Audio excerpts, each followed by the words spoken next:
में नरेंद्र भाई, एनसीपी ने बीजेपी से गठबंधन किया है, इसका क्या मतलब समझा जाए? मानक जी, मैं आपको पहले स्पष्ट कर दूं, आपने पहले जिक्र किया कि नागालैंड में हाल ही में जो चुनाव संपन्न हुए थे विधानसभा के, उसमें एनसीपी ने वहां पर बीजेपी को सपोर्ट किया। मैं वहां का प्रभारी हूं पिछले 10 सालों से और अभूतपूर्व हमें वहां सफलता मिली। इस बार हम लड़े 12 ठिकानों पे, 7 जगह हमारे एमएलए चुनकर आए, 5 पे हम दूसरे क्रमांक पे रहे। हमारी विधायक दल की बैठक हुई और उसमें यह निर्णय लिया गया लार्जर इंटरेस्ट, यानी कि नागालैंड का लार्जर इंटरेस्ट में, कि हमने वहां के मुख्यमंत्री जो एनडीपीपी के अध्यक्ष भी है, एन रियो, जिनके हमारे पुराने ताल्लुकात हैं, हमने उनसे मिलकर, जब वो नागा पीपल्स फ्रंट के अध्यक्ष थे, जो आज के मुख्यमंत्री है रियो, उनके साथ हमने मिलकर कई चुनाव लड़े हैं, हमने उनको सपोर्ट किया है। हमारा बीजेपी से वहां से कोई लेना देना नहीं। एक रही बात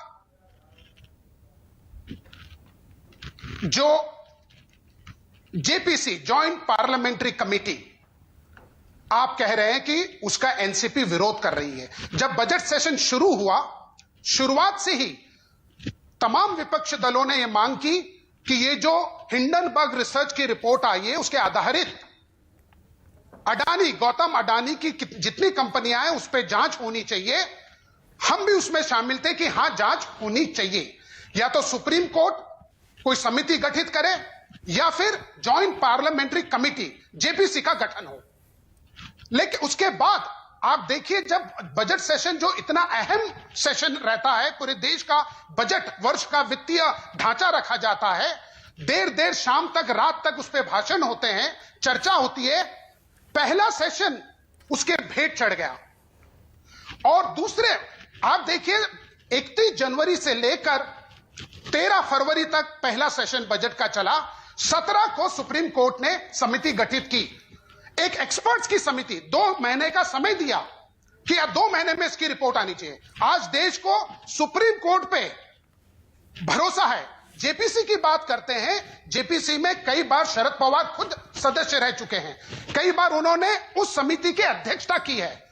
उसको कितना सीरियसली लिया जाता है, लोगों के सामने, देश के सामने सच्चाई अडानी के संदर्भ में आएगी या नहीं आएगी, आज इस देश की जो सर्वोच्च न्यायालय है, सुप्रीम कोर्ट, उसकी रिपोर्ट में ज्यादा भरोसा है बतौर जेपीसी। और जेपीसी को लेकर आप अगर बजट सेशन 17 फरवरी को कमेटी सुप्रीम कोर्ट ने बना दी, उसके बाद आप दूसरा सेशन जो 13 मार्च को शुरू हुआ, जो 6 अप्रैल तक चला, पूरा बजट सेशन, अहम बजट सेशन स्वाहा, यानी कि उसकी भेंट चढ़ गया।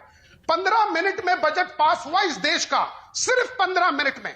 शरद पवार जी का यह कहना था, एनसीपी का यह कहना है कि इस वक्त देश जो परिस्थितियों से गुजर रहा है, फिर वो बेरोजगारी हो, महंगाई हो, अपने किसान, खड़ी फसल इस वक्त बेवक्त बारिश, ओलों से खराब हो रही है, उस पर चर्चा हो, उसमें कोई नतीजा बाहर है। 1-1 मिनट का लाखों रुपए खर्च होता है बजट सेशन, यानी कि पार्लियामेंट के सेशन का, तो वो इस तरह से भेंट नहीं चढ़ना चाहिए। और रही बात गठबंधन, एमपीएससी की बात कर रहे हैं, हाँ। मार्केट, आप गठबंधन की बात कर रहे हैं, ये स्थानिक लेवल पे जो समीकरण बनते हैं, फिर वो बाजार समिति हो या कई बार पंचायत स्तर पे हो, जो कि पार्टी स्तर पर चुनाव नहीं होते, उस वक्त वो स्थानिक परिस्थितियों को देखकर ये निर्णय लिए जाते हैं। इसका अर्थ ये नहीं है कि एनसीपी पूरे विपक्ष के साथ खड़ी है, कांग्रेस के साथ खड़ी है। कांग्रेस म्हणजे गठबंधन बिखरा नहीं है, और गठबंधन को एक मंच पे लाने पे समय पे शरद पवार जी, जिन्होंने 55 साल अपने जीवन के इलेक्टिव पॉलिटिक्स में दिया है, उन्होंने समय पर like minded people, secular party एक मंच पर आए ताकि हम बीजेपी का मुकाबला कर सकें। ओके नरेंद्र भाई, ओके, ऑल राइट। एक तो ये जो आपने एपीएमसी चुनाव के लिए गठबंधन की दलील दी, इस पर नाना पटोले बड़े नाराज हैं। मेरा कहना नहीं है, नाना पटोले कह रहे हैं कि एक मैं पूछूंगा ऐसा क्यों किया है एनसीपी ने, बीजेपी के साथ गठबंधन कर लिया। और दो, वो कह रहे हैं जेपीसी का विरोध करना एमवीए के सिद्धांतों से बगावत है।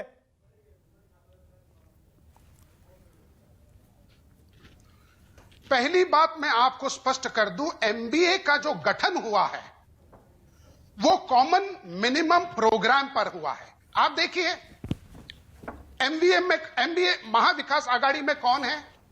कांग्रेस हमारे साथ है, लेकिन शिवसेना भी हमारे साथ है। क्या शिवसेना की और हमारी आइडियोलॉजी एक है? हमारी दोनों की विचारधारा एक है?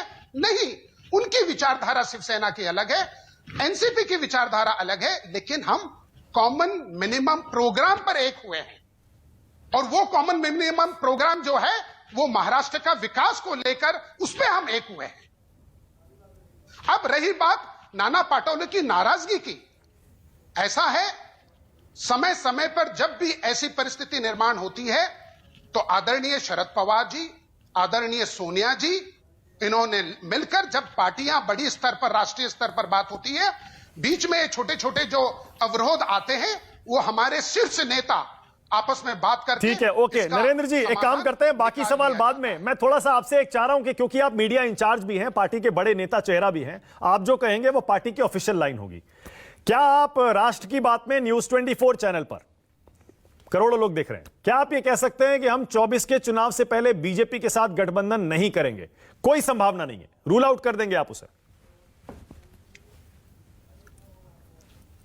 देखिए, मैं आपको स्पष्ट कर दूं, एनसीपी का जन्म कब हुआ? एनसीपी का जन्म हुआ 1999 में। 1999 में फॉरेन ओरिजिन को लेकर, फॉरेन ओरिजिन की उस वक्त रोम और राम चल रहा था, तो वर्किंग कमेटी में आदरणीय सोनिया जी ने रखा कि ये रोम और राम जो लेकर आए हैं बीजेपी वाले, इसका उत्तर कैसे दिया जाए। वर्किंग कमेटी के ज्येष्ठ नेताओं ने उस वक्त, कांग्रेस जब एनसीपी का जन्म नहीं हुआ था, उस वक्त सबने अपने अपने विचार रखे। आदरणीय पवार साहब ने कहा मैं लिखित तौर पे मैम आपको इसका उत्तर दूंगा। उन्होंने लिखित, उनका यह कहना था अपने पत्र में कि मैम राम और रोम का अगर उत्तर देना है तो आप कांग्रेस की अध्यक्षा रहे और आप जिसे कहे XYZ उसको आप देश का प्रधानमंत्री बनाएं। यह उन्होंने लिखित में दिया। उस वक्त पवार साहब को पार्टी से निष्कासित यानी एक्सपेल कर दिया गया था, निष्कासित कर दिया गया था। आज 24 साल हुए, एनसीपी कभी समय समय पर यह बातें मार्केट में आई, राजनीतिक गलियारियों में आई कि आज ने तो कल एनसीपी बीजेपी के साथ चले जाएगी, आज ने तो कल एनसीपी बीजेपी के साथ चले जाएगी। 24 साल का समय बहुत बड़ा होता है।